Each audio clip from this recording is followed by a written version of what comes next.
দেখা যাবে।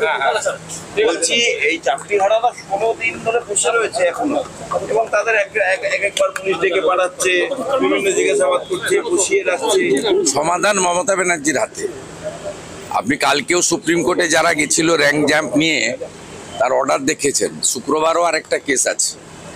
স্ট্যান্ড তো খুব ক্লিয়ার।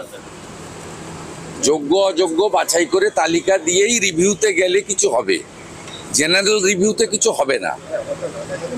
প্রত্যেকবারই নানাভাবে সুপ্রিম কোর্ট বলছে যে অযোগ্য মানে অযোগ্য। পুরো বিষয়টা মমতা ব্যানার্জির হাতে। এবং কালকে পরশুদিন প্রাইমারি হিয়ারিংয়ে দেখেছেন এজি কি বলেছে।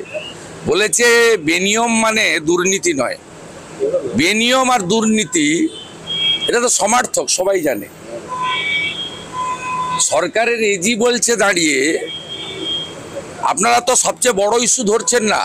7ই মে উচ্চ মাধ্যমিকের রেজাল্ট বেরিয়েছে, ভর্তি প্রক্রিয়া বন্ধ হয়ে আছে ওবিসির জন্য। ডিএ, ওবিসি 26,000 আর আসছে প্রাইমারি, এই চারটাতেই পিসি। জাফরাবাদে যে বাবা ছেলেকে খুন করা হলো, কোর্ট নিযুক্ত যে কমিটি এনআইএ বলছে আমি অ্যাপ্লিকেন্ট তো, আমি তো আবেদনকারী।